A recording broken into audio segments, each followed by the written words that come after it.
ओम शांति।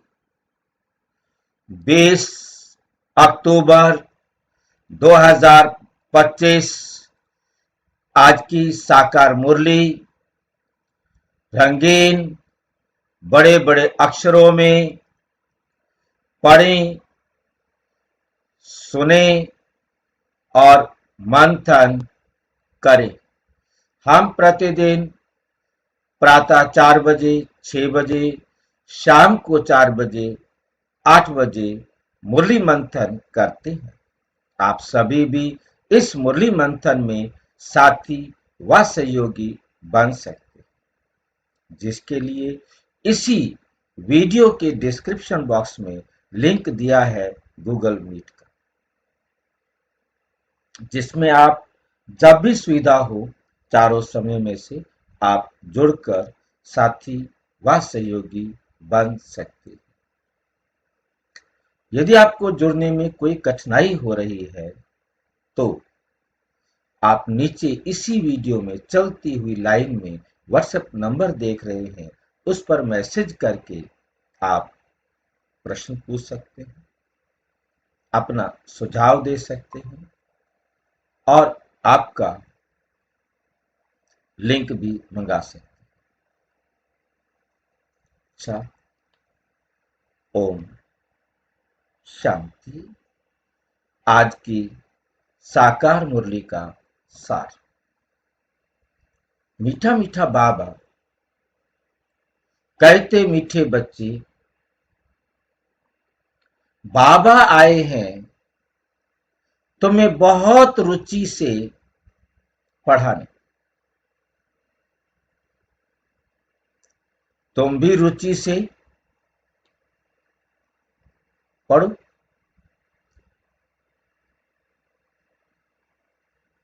बाबा आए हैं बहुत ही रुचि से तुम्हें पढ़ाने, तुम भी रुचि से पढ़ो।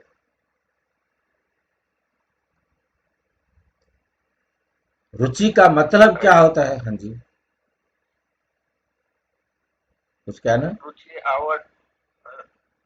रुचि यानी कि दिल लगाकर दिल से लगाकर पढ़ो। पढ़ो। हाँ, और सब कुछ इतना पढ़ाने के बाद में सब कुछ भूल जाओ, बोलता है बाबा।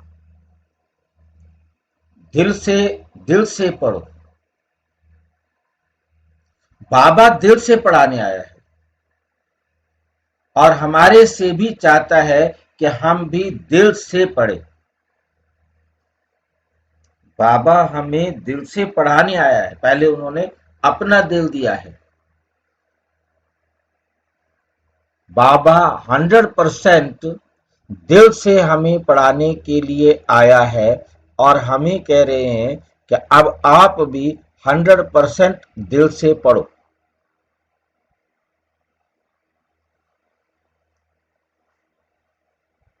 क्योंकि दिल से पढ़ेंगे नहीं तो अच्छी तरह समझ में नहीं आएगा। और दिल से पढ़ने वाले को क्या होगा? नशा रहेगा। किसी को किसी कोर्स में एडमिशन मिलता है तो उसको नशा रहता है। मेरे को इंजीनियरिंग कोर्स में एडमिशन मिल गया और फ्री वाले कॉलेज में मिल गया।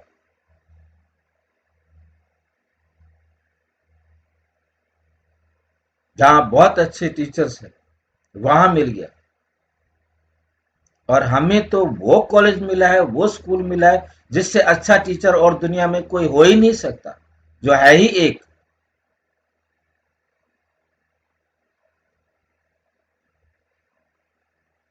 जो है ही एक।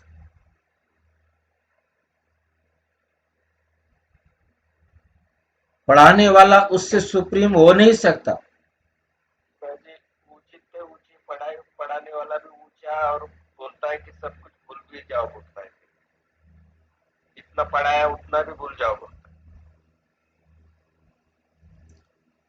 नशा रहे हमको पढ़ाने वाला स्वयं भगवान है, ये नशा रहे बस। बाकी दुनिया की बातें भूलनी।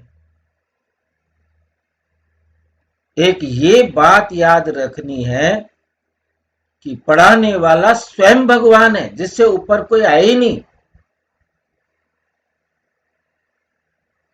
सारा दिन 24 घंटे कितना नशा रहना चाहिए।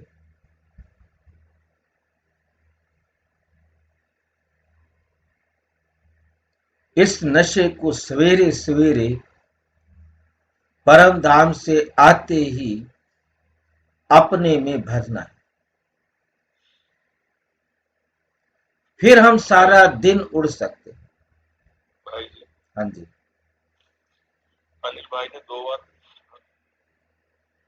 बार बताया भूल जाओ पढ़ाया भूल जाओ, इसको क्लियर कर दीजिए, कंफ्यूजन हो जाएगा इसमें। क्योंकि हमें वही वही क्लियर कर रहा था कि हमें केवल और केवल दुनिया का पड़ा हुआ भूलना। ये बाप का पढ़ा नहीं भूलना, नहीं जी नहीं। जो हम पढ़ के आए हैं दुनिया में ये पढ़ाते हैं उसको। जो दुनिया में आज तक पड़ा है वो भूल जाना, जिसके लिए बहुत अच्छा एग्जाम्पल जो है जगदीश भाई जी ने दिया।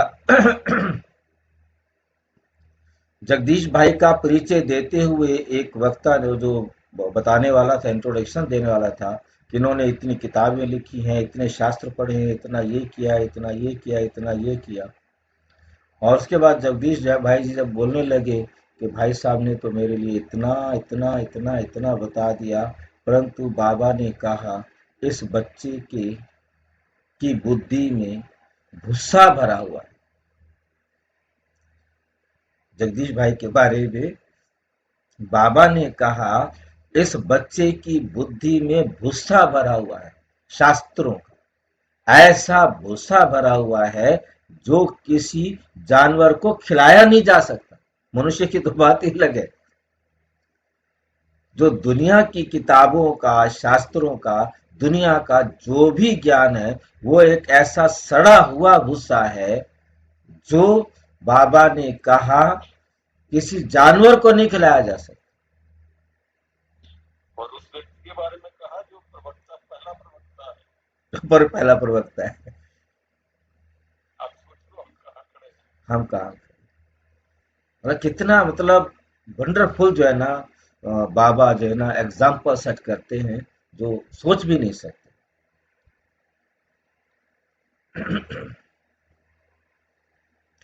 क्योंकि दुनिया का जो पढ़ा हुआ है उसे भूलने के लिए बाबा क्यों कह रहे हैं। और जो अनपढ़ आते हैं उनको बाबा कहते हैं तुम तो बहुत अच्छे। वो कहते हैं हम अनपढ़ है, तुम तो बहुत अच्छे, तुम्हारी पहले स्लेट साफ तो नहीं करी ना मुझे, वरना तो तुम्हारी स्लेट को पहले मुझे साफ करना पड़े। अब तुम्हें जो मिल रहा है वो तुम्हारे लिए एकदम एक्यूरेट है।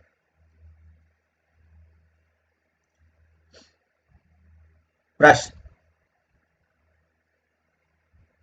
तुम ब्रह्मा कुमारियों का उद्देश्य व शुद्ध भावना कौन सी, तुम्हारा लक्ष्य क्या है और तुम्हारी भावना क्या है। लक्ष्य और भावना दो चीजें बाबा ने यहां पर पूछी है। तुम्हारा उद्देश्य है कल 5000 वर्ष पहले की तरह फिर से श्रीमत पर विश्व में सुख और शांति का राज्य स्थापन करना।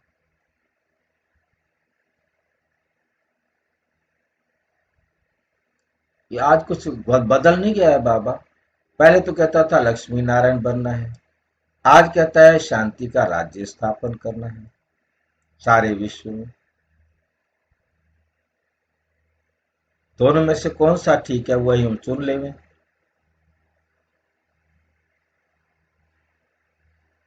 दोनों में से ठीक कौन सा है, लक्ष्मी नारायण बनना ठीक है या सारे विश्व में शांति का राज्य स्थापन करना ठीक है।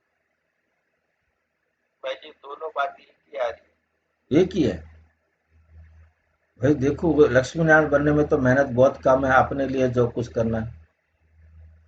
तो ये तो सारे विश्व की स्थापना करना, गली गली गांव गांव पता नहीं कहां कहां जा जा करके कितनी मेहनत करनी पड़ेगी। भाई जी विश्व के नारायण है ना, और बाबा का बोलने का मतलब ये है कि विश्व के राजा लेने की है तो विश्व में शांति स्थापन करना पड़ेगी। ये बात भी ठीक है कि यदि हम विश्व में शांति स्थापन करेंगे नहीं, हम उसके राजा बनेंगे, कैसा राज्य होगा? जैसा राज्य अभी हम स्थापन करके जाएंगे, तभी तो प्रारब्ध हम उसी प्रकार के राज्य की प्राप्त करेंगे। अभी हमने सबके दिलों पर राज करना है। तुम्हारी शुद्ध भावना है कि श्रीमत पर हम सारे विश्व की सद्गति करें।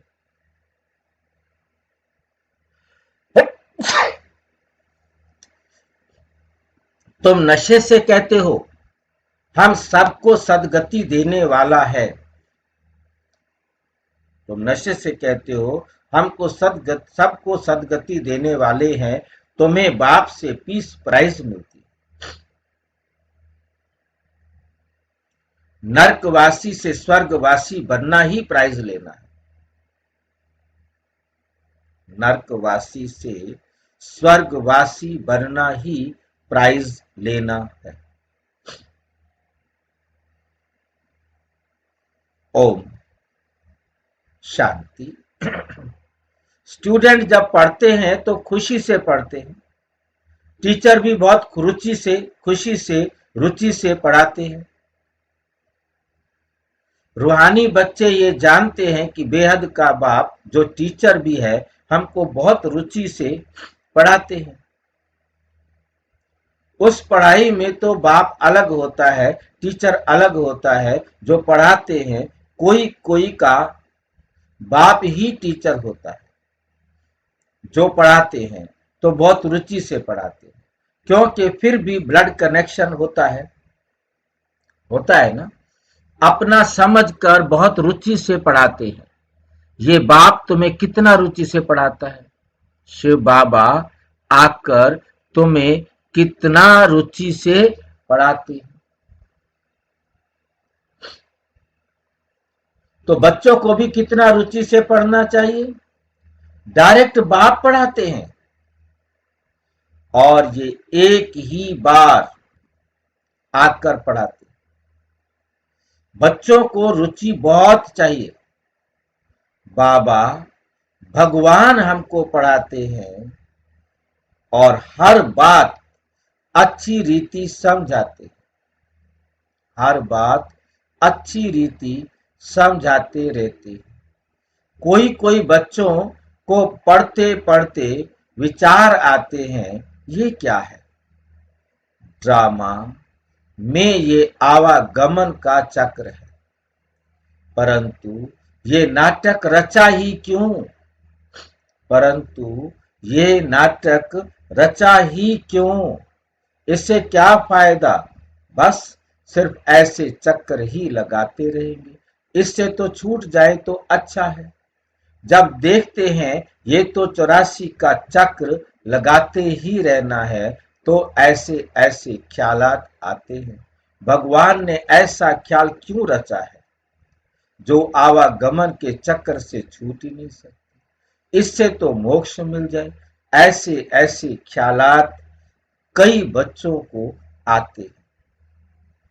इस आवागमन से दुख सुख से छूट जाए।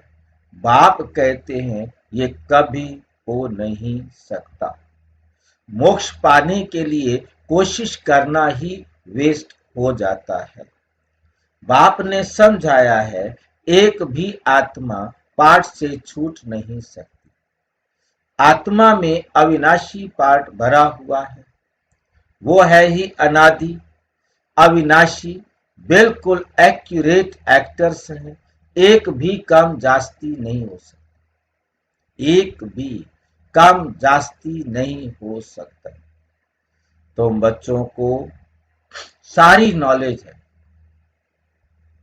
इस ड्रामा के पार्ट से कोई छूट नहीं सकता, ना कोई मोक्ष पा सकता।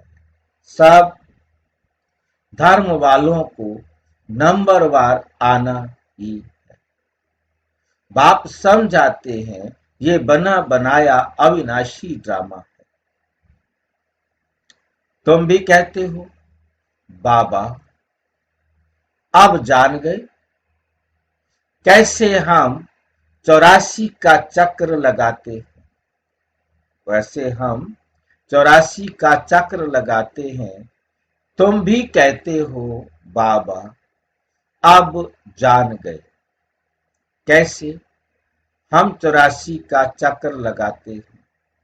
ये भी समझते हो कि पहले पहले जो आते होंगे वही पूरे 84 जन्म लेते होंगे।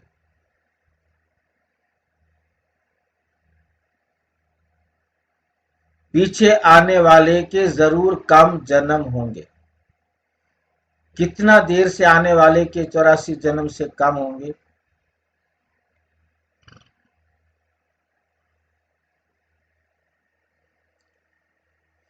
कितना समय का पहला जन्म है? पहला जन्म सबसे कम 150 वर्ष के नजदीक आएगा, उसके 84 जन्म हो सकते हैं। और जितना समय पे आएगा उतने उसके वर्ष कम हो जाएंगे। 150 में से भी एक बात और याद रखनी है कि 50 वर्ष संगम के गए। कृष्ण ने जो जन्म ले लिया ये 50 वर्ष संगम के गए। तो जो नया कल्प शुरू होने के बाद जो जहां जन्म ले लेंगे वो तो आ ही गए, पर तो उसके बाद जो आएंगे, आने के बाद जो जन्म लेंगे पहले 100 साल के अंदर आ जाएंगे, उनके ही 84 जन्म होंगे। और कृष्ण के तो 30-35 वर्ष कम होते हैं ना। हाँ 50 वर्ष का कम होते, कृष्ण के ही 30-35 वर्ष कम होते हैं। बिल्कुल बिल्कुल। बाकी बात क्या होता है ना कि संगम युग को आधा आधा किया गया है। मुरली में ये बात कही गई है कि 50 वर्ष कलयुग के और 50 वर्ष सतयुग के। तो बोला आधा आधा संगम युग में दोनों का युग लिया है। इस पर हमारी काफी चर्चा हुई। वहां पर माउंट आबू में भी जो प्रदर्शनी समझा रहे थे उनके साथ बातचीत हुई। बोले कि नहीं, ये 100 वर्ष सारे के सारे कलयुग में जाएंगे। यदि आधे आधे करने थे तो फिर संगम युग का ये वाला हिस्सा आधा इधर और आधा इधर दिखाया जाता। और उन्होंने फिर ये भी बात हुई थी कि देखो आप यदि सेंटर पर बैठकर देखो तो सेंटर पर ब्रह्मा इधर बैठे हैं और इधर सरस्वती बैठी है। दोनों ने बराबर बराबर जगह ली है। मतलब दोनों को, मतलब संगम का मतलब ही है कि दोनों युग। इसीलिए जब हम गिनती करते हैं 1250 काउंट नहीं करते, 1200 काउंट करते हैं। 1200 को 400 क्या बोलते हैं 360 से गुणा किया गया, तभी 4,32,000 आता है। तो क्योंकि ये मतलब दुनिया वालों ने काउंट किया, दुनिया वालों ने लिखा 1200 को, तो बोला ये 1250 का जो हिसाब है यह हमारे शास्त्रों में भी कहीं ना कहीं मतलब छुपा हुआ है, जो सामने नहीं आता। क्योंकि उन्होंने तो किया है ना कि 1200 को 360 से गुणा किया है। तो इसलिए मतलब कहने का मतलब मेरा यह है कि जैसे अमृत सवेरा होने वाला है तो धीरे धीरे सूरज निकलता है, सूरज का प्रभाव पड़ता है। अमृत वेला उसी समय को कहा जाता है जिस समय के दौरान अंधेरा खत्म होता है और सवेरा आता है। ये हमने अपनी तरफ से अमृत वेला 3 बजे 4 बजे कर लिया। वास्तव में जहां दोनों, एक तरफ से सूरज निकलना शुरू हो और दूसरी तरफ से अंधेरा खत्म होना शुरू हो, वहीं से हमारा संगम शुरू होता है। क्योंकि शिव बाबा का आना बराबर बराबर जैसे ही जब आए अवतरण हुआ और संगम युग शुरू हो गया। क्योंकि संगम युग का शुरू होने का मतलब बाबा ने मतलब नया जो हमारे संस्कार थे, हमें आत्मा का परिचय दिया, परमात्मा का परिचय दिया। जितना परिचय दिया आते ही हमारे जीवन में परिवर्तन आना शुरू हो गया। आते ही उन्होंने कहा गीता जयंती, शिव जयंती, कृष्ण जयंती, राधा जयंती, तुम सबकी जयंती वो है जिस दिन हम मिले। वैसे तो शिव बाबा ने बोला है कि शिव बाबा आते ही संगम भी शुरू होता है और सतयुग भी शुरू होता है। हाँ बिल्कुल, मतलब कहने वाला इसलिए समय उसका आधा आधा बांटने के लिए, क्योंकि आधा आधा मतलब दो बातें आधी आधी होगी ना। एक तो ये हो गया कि दुनिया आधी आधी है, कि एक तरफ कलयुग भी चल रहा है और एक तरफ सतयुग भी चल रहा है। परंतु समय तो ऐसे नहीं ले सकते ना। अब ये जो संगम युग का जो 100 वर्ष है, ये 5000 से बाहर नहीं कर सकते। 100 वर्ष जो संगम का है वो हम 5000 से बाहर नहीं कर सकते। जैसे आजकल हमारे ब्रह्मा कुमार भाई बहने उस संगम युग से जो सतयुग का है उसको अलग कर रहे हैं। संगम युग कलयुग में रहता है, और जब परिवर्तन हो जाएगा उसके बाद कृष्ण का जन्म होगा, और उसके बाद फिर दोबारा क्या होगा कैसे होगा वो उनको समझ में नहीं आ रहा, और वो लक्ष्मी नारायण को राजगद्दी पर बिठाएंगे। वो राजगद्दी पर बिठाने के लिए भी उनके पेरेंट्स का होना जरूर समझते हैं, जबकि हमें समझ में आ रहा है कि नहीं। खैर, बड़ा विषय से हम वापिस आए। मतलब कहने का यह है कि संगम युग में जो सतयुग का समय है उसके भी 50 वर्ष आएंगे और उसके भी 50 वर्ष आएंगे। हाँ जी। 84 जन्म का जैसा आपने बताया, उसमें जो है एक सतयुग का 1200 साल का है, हाँ 1250 साल का, 8 के ओढ़े 12 होता है, हाँ जी 8 जन्म जो होते हैं ना, तो 150 एवरेज है। बिल्कुल, 150 वर्ष के हिसाब से हम लेते हैं, एवरेज है वो भी। हाँ, तो 8 ही होते हैं, तो 50 तो वैसे ही कम हो गया, मतलब 14%, हाँ मतलब 12 ही हो गए ना, 8 के ओढ़े 12। बिल्कुल। तो वो है। एक बार मुरली में और बीच में स्पष्ट किया था कि 1/3 जो है वो सतयुग में आया हाँ, बाबा ने ये भी अभी मुरली, में, ये भी मुरली में आया था हाँ कि 2/3 आएगा, 2/3 जो है ना उसका रहता है, 1/3 उसका रहता है। 1/3 सतयुग वाला एकदम होता है, हाँ, 2/3 तो ये भी इस पर भी हमने प्रश्न तैयार किया ये था। भी 2-4 दिन अभी अभी आए अभी हाँ 2-3 महीने हुए होंगे। मतलब उसमें 1/3 लिया गया है, तो ऐसा 50-50 वाला भी दिया है, ये भी दिया है। मतलब एवरेज समझना है, मतलब हमारा कहने का, हमारी बुद्धि में रहे कि यदि आरंभिक 100 सवा 100 साल के अंदर कोई आ जाते हैं उनके ही केवल 83 जन्म रहेंगे, और बाकियों के तो 83 जन्म ही। और उसके बाद 150 साल की एवरेज एज है, तो एवरेज 150 साल, जितने 150 साल लेट आएंगे सतयुग में, परंतु त्रेता में फिर एवरेज एज 100 साल है, तो जितने 100 साल वो लेट आएंगे उतने जन्म उनके कम होते जाएंगे।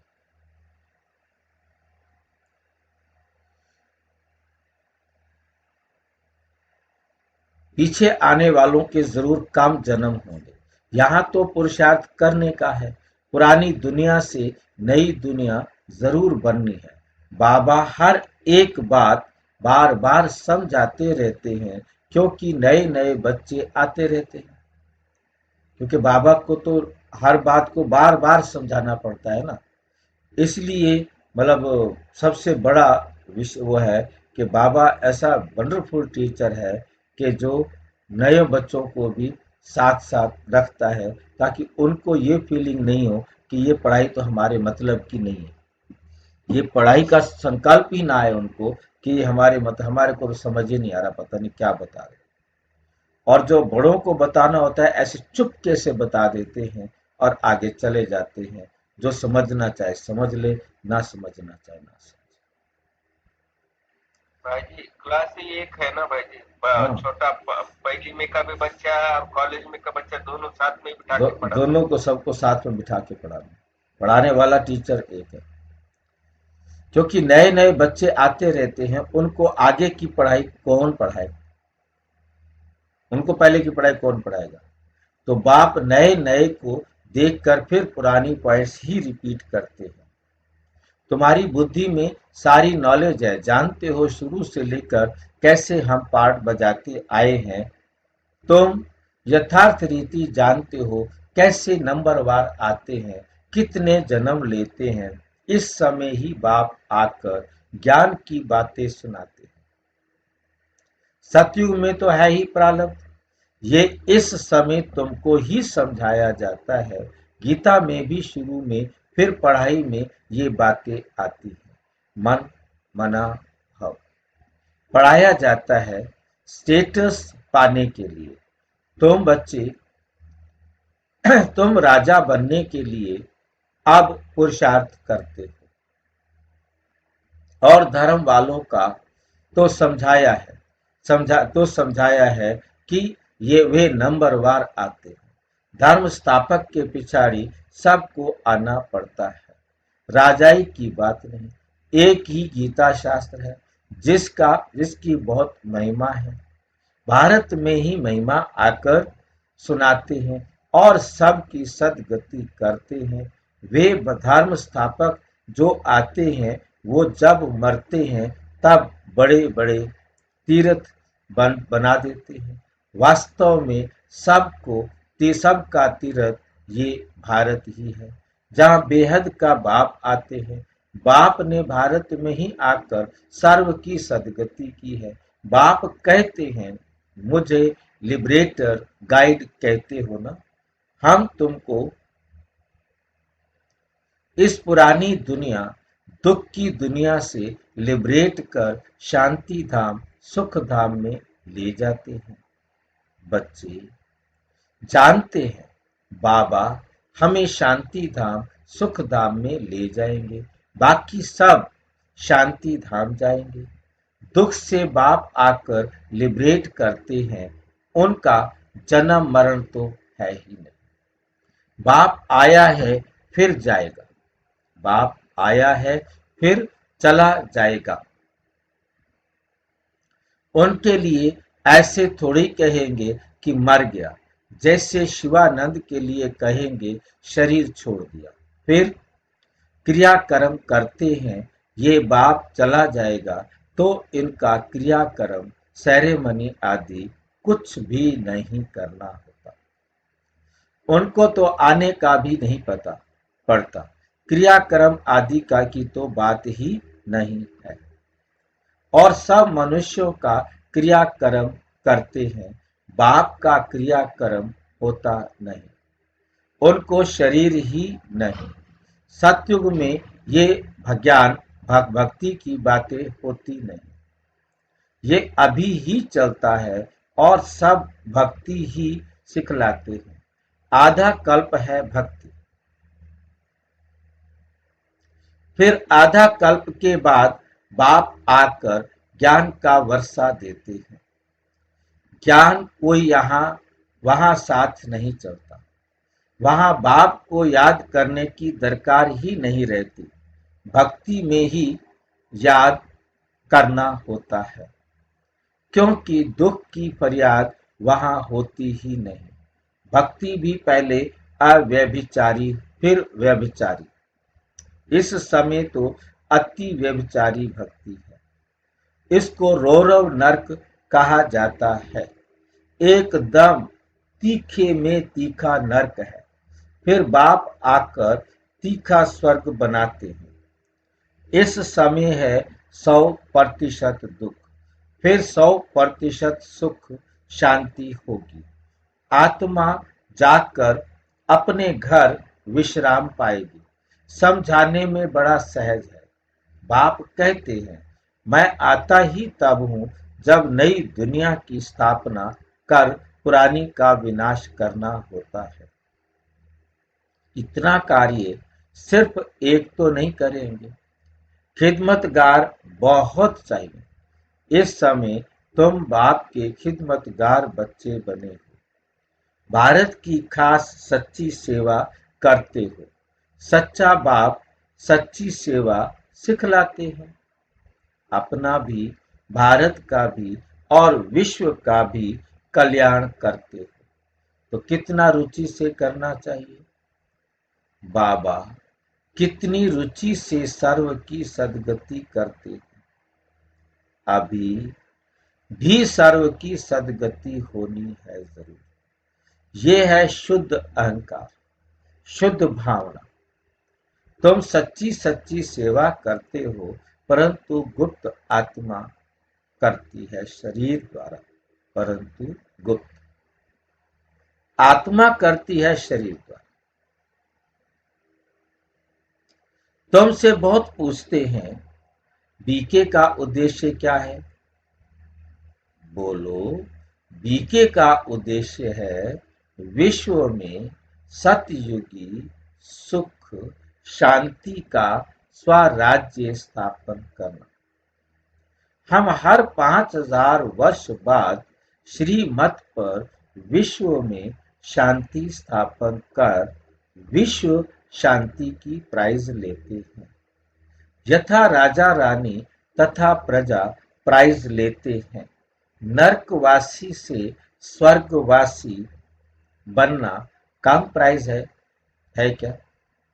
वे पीस प्राइज लेकर खुश होते रहते हैं। मिलता कुछ भी नहीं, मिलता कुछ भी नहीं। सच्ची सच्ची प्राइज तो अभी हम बाप से ले रहे हैं। विश्व के बादशाही की कहते हैं ना, भारत हमारा ऊंच देश है। कितनी महिमा करते हैं, सब समझते हैं हम भारत के मालिक हैं, परंतु मालिक हैं कहाँ? अभी तुम बच्चे बाबा की श्रीमत से राज्य स्थापन करते हो। हथियार पवार तो कुछ नहीं है। दैवी गुण धारण करते हैं, इसलिए तुम्हारा ही गायन पूजन है। अम्बा को देखो, कितनी पूजा होती है, परंतु अम्बा कौन है? ब्राह्मण है व देवता, ये भी पता नहीं। अम्बा, काली, दुर्गा, सरस्वती आदि ऐसे बहुत नाम है। यहां भी नीचे अम्बा का छोटा सा मंदिर है। अम्बा को, हाँ जी, उनके हाथों में तो खड़क और शस्त्र धार तो दिखाते हैं। हाँ जी। और जो हमें शांति के लिए कोई शस्त्र आदि उठाना नहीं पड़ता, बाबा बताते हैं। और उनके हाथों में, देवी देवता के हाथों में तो शस्त्र दिखाते हैं। क्योंकि उनको भक्ति मार्ग में समझ में नहीं आया ना कि उनके पास इतनी शक्तियां थी, वो आखिर उनको पकड़ने के लिए हाथ तो चाहिए ना। उन्होंने शक्तियों का अर्थ समझा हथियार। 8 शक्तियां 8 हाथ दिखा दी। किसी के पास 4 शक्तियां है तो उसको 4 हाथ दिखा दिए, किसी को 6 दिखा दिए, किसी को 16 दिखा दिए। और हर एक बात का मतलब अलग था कि भाई शक्तियां हैं तो उतने हाथ होंगे, फिर सहयोगी हैं तो उतने हाथ होंगे। वे इनके तो इतने सहयोगी हैं, ब्रह्मा बाबा के तो हजारों सहस्त्रों सहयोगी हैं, तो उनके सहस्त्रों हाथ दिखा दिए। अब हाथ क्या दिखाएगी भाई? इतनी आत्माएं उनके कार्य को आगे बढ़ाने में सहयोगी है। परंतु इसका मतलब ये नहीं है कि भाई जो है ना वो सारे जो है ना हाथ लगा दिए जाए, इतने हाथ वाले बन गए। इसको कहा जाता है ब्लाइंड फेथ, अंधविश्वास। क्राइस्ट बुद्ध आदि आए, उन्होंने अपना अपना धर्म स्थापन किया, तिथि तारीख सब बताते हैं। वहां ब्लाइंड फेथ की तो बात ही नहीं। यहाँ भारतवासियों को कुछ पता नहीं हमारा धर्म कब और किसने स्थापन किया। इसलिए कहा जाता है ब्लाइंड फेथ, अंधविश्वास। अभी तुम पुजारी हो, फिर पूज्य बनते हो। तुम्हारी आत्मा भी पूज्य तो फिर पुजारी भी बनती है। तुम्हारी आत्मा को भी पूजा होती है। तुम्हारी आत्मा की भी पूजा होती है शालिग्राम के रूप में। फिर देवता बनते हो तो भी पूजा होती है। बाप तो है ही निराकार, वो सदैव पूज्य है, वो कभी पुजारी नहीं बनता। तुम बच्चों के लिए कहा जाता है आप ही पूज्य, आप ही पुजारी। बाप तो एवर पूज्य है। वहां आकर बाप सच्ची सेवा, यहाँ आकर बाप सच्ची सेवा करते हैं, सबको सदगति देते हैं। बाप कहते हैं अब मामेकम याद करो, मुझ एक बाप को याद करो। दूसरा कोई देहधारी को याद नहीं करना। यहाँ तो बड़े बड़े लखपति करोड़पति जाकर अल्लाह अल्लाह कहते हैं।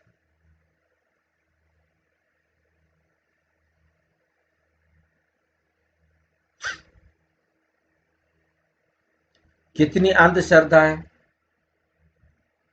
बाप ने तुमको हम सो का अर्थ भी समझाया है।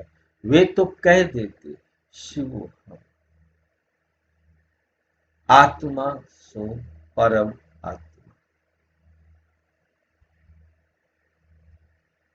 वास्तव में हर आत्मा, चाहे परम आत्मा हो या दूसरी सब आत्माएं हो, यूनिक, अलग अलग, हर एक आत्मा, वैरायटी आत्मा, सब अलग अलग अलग मत से।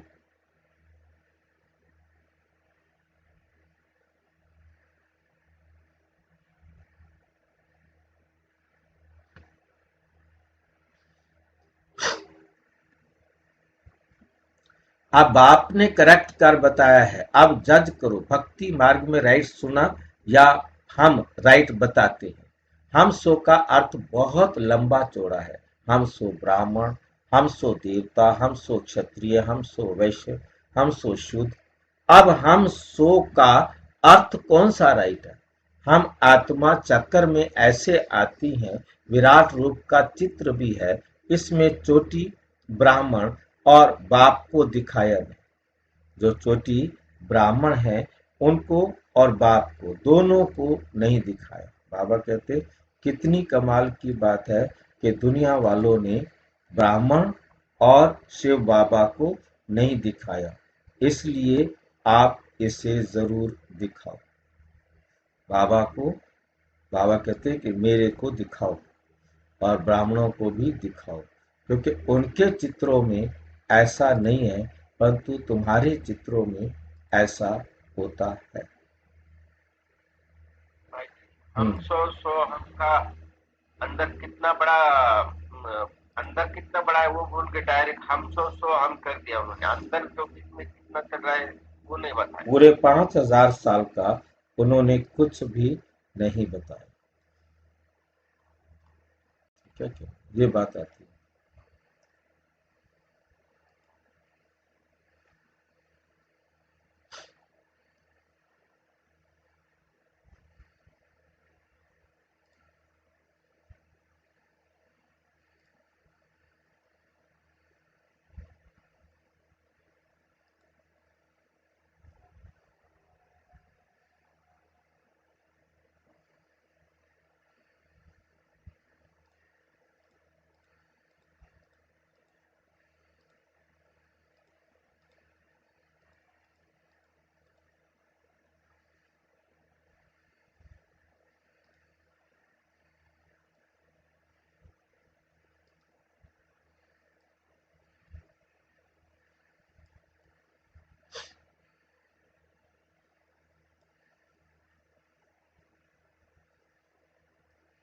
ये जो है ना हमारा विराट रूप का जो चित्र है, इसमें बाबा कहते दुनिया वालों का जो विराट रूप का चित्र है, उसके अंदर उन्होंने किसको नहीं दिखाया? ब्रह्मा को नहीं दिखाया, ब्राह्मणों को नहीं दिखाया और शिव बाबा को नहीं दिखाया। तो सबसे पहले आप शिव बाबा को दिखाए, फिर ब्राह्मणों को दिखाए चोटी में, फिर ये विष्णु चतुर्भुज का रूप सारा दिखाना।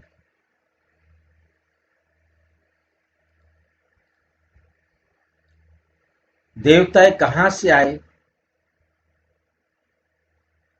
पता ही नहीं। पैदा कहां से हुए देवताएं? कलयुग में तो शूद्र थी, कलयुग में तो शूद्र थी ना, तो ये देवताएं कहां से आए? ये उन्हें मालूम ही नहीं। सत्युग में फट से देवता वर्ण कैसे हुआ? कुछ भी समझते हैं। भक्ति मार्ग में मनुष्य कितना फंसे रहते हैं। कोई ने ग्रंथ पढ़ लिया, ख्याल आया, मंदिर बना लिया, बस ग्रंथ बैठ सुनाएंगे। बहुत मनुष्य आ जाते हैं, बहुत फॉलोवर्स बन जाते हैं, फायदा तो कुछ भी नहीं है, फायदा तो कुछ भी नहीं होता। बहुत दुकान निकल गए हैं दुनिया में, अब ये सब दुकान खत्म हो जाएंगे। ये दुकानदारी सारी भक्ति मार्ग में है, इनसे बहुत धन कमाते हैं। सन्यासी कहते हैं हम ब्रह्म योगी तत्व योगी हैं। जैसे भारतवासी वास्तव में है देवी देवता धर्म, परंतु हिंदू धर्म कह देते, वैसे ब्रह्म तो तत्व है, वैसे ब्रह्म तो तत्व है जहां आत्माएं रहती हैं। ये बात बहुत अच्छी तरह से समझना। ब्रह्म जो है तत्व है, जो इन 5 तत्वों से अलग छठा तत्व।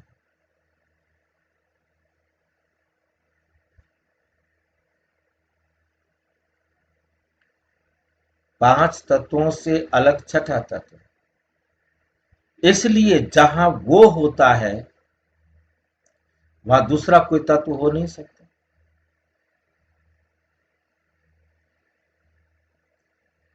जैसे जहां आकाश है दूसरा कोई तत्व नहीं, जहां पानी है वहां दूसरा कोई और तत्व नहीं है। हाँ जी, उसका स्थान भी है क्या कोई? स्थान है, परंतु उस स्थान को हम जीरो स्पेस कह देते हैं, क्योंकि वो नैनो में चला गया है तो स्थान तो लेगा, परंतु जीरो स्पेस, क्योंकि हमारे पास माइनस में चला गया है वो।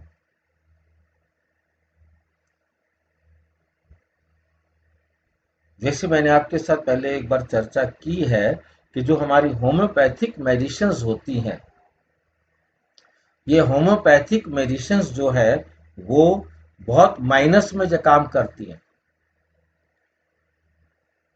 होम्योपैथिक मेडिसिन्स माइनस में काम करती हैं। ये आपको सब कुछ समझ में आता है या मैं बताऊं? माइनस होता है, माइनस भी होता है, पर वो दिखाने नहीं आता उसको, वो समझते नहीं। माइनस होता है, माइनस जाता है। जैसे आप समझ ले इसको, तो कोई आता है तो आप उसको यदि समझ जाएंगे तो आप उसे समझा सकेंगे, यदि आपको समझ में आ गया होगा तो। कि जैसे हमें किसी को, जैसे छोटा सा एग्जांपल लेते हैं, दस्त लगते हैं, उसके लिए जमाल गोटा यदि किसी ने खा लिया, एक दवाई जड़ी बूटी आती है जमाल गोटा, यदि किसी को दे दो, ऐसे दे दो जमाल गोटा जो नेचुरल मिलता है, तो उसको दस्त लग जाएंगे, उसको दस्त लग जाएंगे। आपने किसी को किसी भी तरीके से खाने में, किसी भी चीज में जमाल गोटा दे दिया तो उसे दस्त लग जाएगी। अब उस जैसे दस्त जमाल गोटा से नहीं लगे हैं, परंतु उस देश जैसे दस्त किसी को लग गए हैं, तो उसको होम्योपैथिक में जमाल गोटा देंगे तो उसके दस्त ठीक हो जाएंगे। एक बात। दूसरी बात क्या है कि अब वो तो जमाल गोटा दिया था, उसको दस्त लगे थे स्थूल रूप में देने पर, जो दिखाई देता है वो देने पर, परंतु अब आपने उस जमाल गोटा का एक ड्रॉप लेना है और उसको जितना पावरफुल बनाना है उसके लिए उतने गुना ज्यादा अल्कोहल लेना है। मेडिकल अल्कोहल आता है, तो उस अल्कोहल में उसकी एक ड्रॉप डालनी है। जैसे आप 100 ड्रॉप अल्कोहल लेते हैं और 1 ड्रॉप जमाल गोटा डालते हैं तो 100 पोटेंसी की वो दवाई बन जाएगी। वो एक बूंद इतनी तेज होगी कि वो 100 गुना पावर से इलाज करेगी। और यदि जो है ना आपने 200 में डाल दिया तो 1 ड्रॉप 200 ml अल्कोहल में डाला, अब वो 1 ड्रॉप 200 के अंदर डिवाइड हो जाएगी, अब वो और भी पावरफुल हो गई। 1 लाख में मिलाया तो और पावरफुल हो गई। और 1 करोड़ मतलब अल्कोहल में आपने 1 बूंद जमाल गोटा डाला, वो सबसे ज्यादा पावरफुल मेडिसिन क्या है, मतलब एकदम उल्टा, माइनस में। कितना माइनस में कि 1 ड्रॉप को हमने 1 करोड़ हिस्से कर दिए, 1 करोड़ हिस्से, और वो उतनी पावरफुल दवाई है। मेरा एक्जिमा ठीक नहीं हो रहा था, मैंने 1 करोड़ वाली पोटेंसी में सल्फर लिया, मेरे लेने के 15 मिनट बाद एकदम एक्जिमा ऐसे फूट गया जैसे कि नलका चालू हो गया। मैंने वहीं पर दवाई डॉक्टर को केमिस्ट की दुकान से ली और मैंने वहीं पर ही खा ली, और खाते ही मेरे लिए घर पहुंचना इतना मुश्किल हो गया कि दोनों, क्योंकि पैरों में था एक्जिमा और दोनों पैरों से ऐसे पस निकल रही हो, सारी चप्पल खराब और सब कुछ खराब और कपड़े भी खराब, मतलब वो रुके ही ना। और दर्द इतना, मेरे पास कोई इलाज नहीं, पर तू घर तो आना ही था। मतलब कहने वाला इतनी पावरफुल, जबकि उससे पहले मैंने 100 की खा ली, 200 की खा ली, 1000 की खा ली, कोई असर नहीं हुआ। और इसके एक ही डोज से ओम शांति हो, मतलब मेरा बताने वाला 1 ड्रॉप डालकर उसको करोड़ हिस्से में डिवाइड कर दिया, अब वो इतनी ज्यादा पावरफुल हो गई है। तो आप सोचिए कि 1 ड्रॉप को 1 करोड़ हिस्सा करना कितना मतलब वंडरफुल पार्ट है। तो ये साइंस का ही कमाल है। इसी पर गोल्ड, हाँ जी। अल्कोहल ज्यादा लेंगे तो उतना उतना ज्यादा टुकड़ा बनेगा ना उसका। हाँ, अल्कोहल जितना ज्यादा लेंगे उसने 1 करोड़ में बटना है, 1 ड्रॉप ने 1 करोड़ में बट गई, 100 में बट गई, 1000 में बट गई, लाख में बट गई। तो कहने का मतलब हमें बहुत अच्छी तरह समझना है। अब 1 करोड़ अल्कोहल में 1 ड्रॉप जो जमाल गोटा है वो बट गया है, अब वो 1 करोड़ बन गई है, वो 1 ड्रॉप 1 करोड़ बन गई है।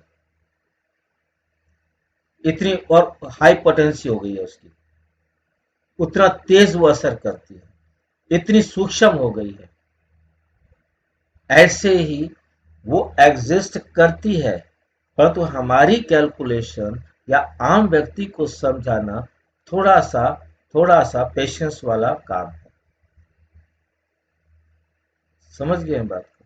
तो हम आत्मा भी उसके लाखवें करोड़ में अरबवें हिस्से में चले जाते हैं। हम एक एक ड्रॉप की जगह ब्रह्म तत्व जो इतना सूक्ष्म है उसके अंदर भी हम है ना।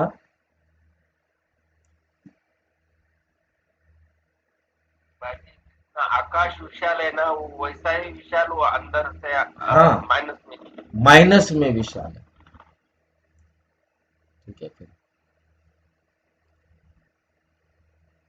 वैसे हमारे जैसे उस अपरंपार नहीं निकाल सकते आकाश का भी, वो तो विश्व का उतना ही उसका भी अपरंपार है। हमारे जो आर्यभट्ट थे जिन्होंने जीरो की जो है ना वो बताई थी, वह जीरो की खोज की थी भारत के अंदर। और उसने जो है ना ये भी क्वेश्चन खड़ा किया अपने गुरु जी के पास। उसने कहा जीरो कुछ नहीं होता। बोला जीरो कैसे नहीं होता, जीरो तो होता है, एक के साथ जीरो लगाओ 10 कैसे हो गया, जीरो कैसे नहीं है। बाबा भी कहते एक के साथ जीरो लगाओ तो 10, एक के साथ 2 जीरो लगाओ तो 100, एक के साथ 3 जीरो लगाओ तो 1000। बाबा ने भी इसी बात को कहा। मतलब अब ये बातें कुछ थोड़ा गहराई से सोचने वाली है, वरना जीरो की कोई वैल्यू नहीं, परंतु एक के साथ लगने के बाद उसकी वैल्यू बढ़ जाती है, वो एक को 10 कर देता है। हाँ जी। जीरो की कीमत के लिए उसके अलग अलग पड़ती है ना। एक के साथ लगाओगे जीरो की कीमत तो अलग बढ़ जाएगी, और एक लगाएंगे तो और उसकी कीमत अलग बढ़ जाएगी। हर जीरो की कीमत अलग अलग है। जीरो कीमत बढ़ रही है ना, तो मतलब ये बात आती है कि जीरो की वैल्यू है, परंतु हम सामान्य सबको जीरो की वैल्यू नहीं समझा सकते। एग्जिस्टेंस है, स्थान तो है, स्पेस नहीं लेगा तो है नहीं ना वो। परंतु स्पेस आकाश का नहीं लेता, स्पेस पानी का नहीं लेता, स्पेस किसी और तत्व का नहीं लेता। ब्रह्म तत्व, जो ब्रह्म तत्व खुद स्पेस नहीं लेता, उसके अंदर ये सारा कुछ है। ठीक है,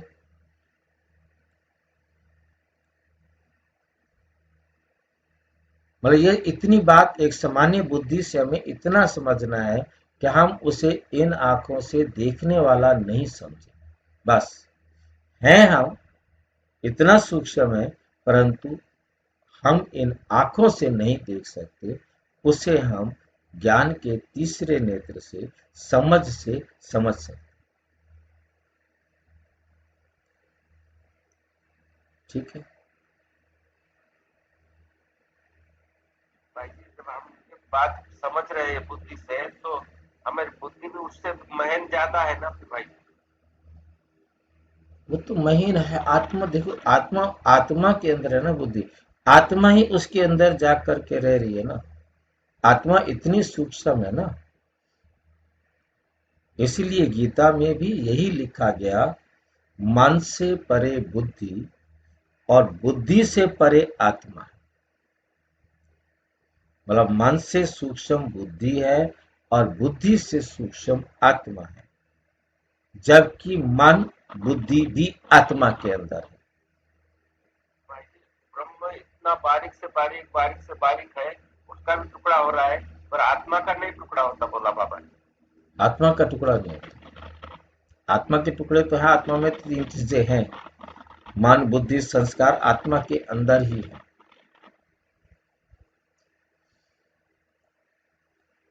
चलो, आत्माएं रहती हैं जिन्हें फिर ब्रह्म ज्ञानी तत्व ज्ञानी नाम रख दिया, जो इन ब्रह्म ज्ञान को जानने वाले हैं, तत्व के ज्ञान को जानने वाले हैं, उन्हें तत्व ज्ञानी या ब्रह्म ज्ञानी कहते हैं।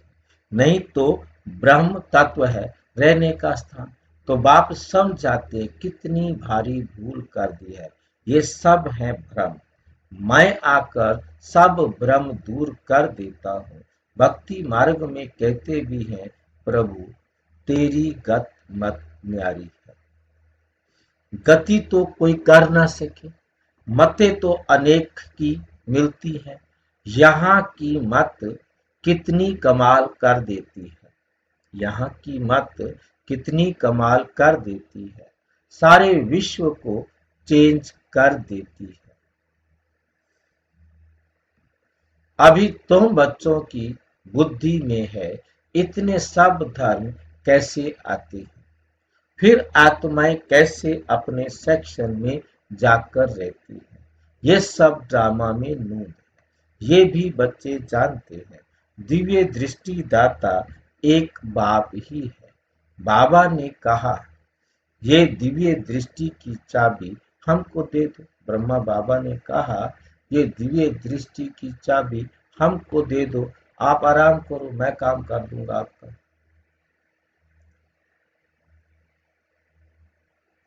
तो हम कोई को साक्षात्कार करा देंगे। बोला नहीं, ये चाबी किसको मिल नहीं सकती। उनके एवजे में तुमको फिर ये विश्व की बादशाही देता हूँ। मैं इस चाबी के बदले में तुम्हें क्या देता हूँ, विश्व की बादशाही देता हूँ। मैं नहीं लेता हूँ, मेरा ही पार्ट है साक्षात्कार कराने का। साक्षात्कार होने से कितनी खुशी हो जाते हैं, मिलता कुछ भी नहीं। ऐसे नहीं कि साक्षात्कार से कोई निरोगी बन जाता है या धन मिल जाता है, नहीं। मीरा को साक्षात्कार हुआ, परंतु मुक्ति को थोड़ा ही पाया। समझते हैं हम वे रहते ही वैकुंठ में हैं बाबा, परंतु ब्रह्मा वैकुंठपुरी कृष्णपुरी है। कहाँ? ये सब है साक्षात्कार की बात। बाप बैठ सब बातें समझाते हैं। इनको भी पहले विष्णु का साक्षात्कार हुआ, ब्रह्मा बाबा को भी पहले विष्णु का साक्षात्कार हुआ, बहुत खुश हो गए। वे भी देखा कि मैं महाराजा बनता हूं, विनाश भी देखा, फिर राजाई को भी देखा। तब निश्चय बैठा, ओहो, मैं तो विश्व का मालिक बनता हूं। बाबा की परवेशता हो गई। बस बाबा, ये सब आप ले लो, हमको तो विश्व की बादशाही चाहिए। तुम भी ये सौदा करने आए हो, तुम भी अपना तन मन धन मेरे को दे के जाओ।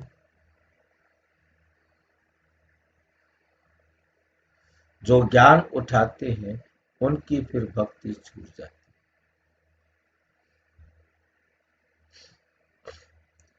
अच्छा, मीठे मीठे सिक्की लधे बच्चों प्रति माता पिता बाप दादा का याद प्यार और गुड मॉर्निंग।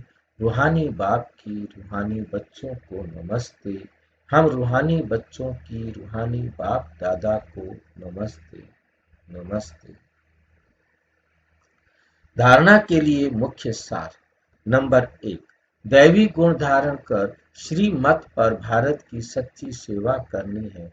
अपना भारत का और सारे विश्व का कल्याण बहुत बहुत रुचि से करना। ड्रामा की अनादि अविनाशी नूंद को यथार्थ समझ कोई भी टाइम वेस्ट करने वाला पुरुषार्थ नहीं करना। व्यर्थ ख्यालात भी नहीं चलाने। वरदान। दीपराज बाप द्वारा अमर ज्योति की बधाई लेने वाले सदा अमर भावो। भक्त लोग आप चैतन्य दीपकों की यादगार जड़ दीपकों की दीपमाला मनाते हैं। आप जगे हुए चैतन्य दीपक बालक बन दीपकों के मालिक से मंगल मिलन मनाते हैं। बाप दादा आप बच्चों के मस्तक में जगा हुआ दीपक देख रहे हैं। आप अविनाशी अमर ज्योति स्वरूप बच्चे दीपराज बाप द्वारा बधाइयां लेते सदा अमर भव का वरदान प्राप्त कर रहे हो। ये दीपराज बाप और दीप रानियों के मिलन का ही यादगार दीपावली है। स्लोगन। आप और बाप दोनों ऐसा कंबाइन रहो जो तीसरा कोई अलग ना कर सके। अव्यक्त इशारे। स्वयं और सर्व के प्रति मनसा द्वारा योग की शक्तियों का प्रयोग करो।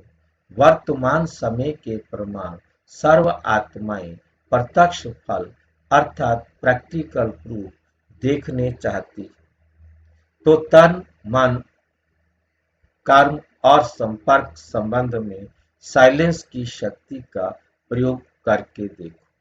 शांति की शक्ति से आपका संकल्प वायरलेस से भी तेज किसी भी आत्मा प्रति पहुंच सकता है।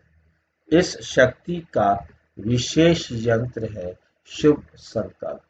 इस संकल्प के यंत्र द्वारा जो चाहे वो सिद्धि स्वरूप में देख सकते हो। अच्छा, ओम शांति। और विस्तार से जानने के लिए प्रजापिता ब्रह्मा कुमारी ईश्वरीय विश्वविद्यालय के किसी भी सेवा केंद्र पर संपर्क करें। और यदि कोई प्रश्न है तो 9213106986 पर केवल टेलीग्राम करें। 9650692270 पर केवल व्हाट्सएप करें। फोन नहीं। ओम शांति। हाँ जी।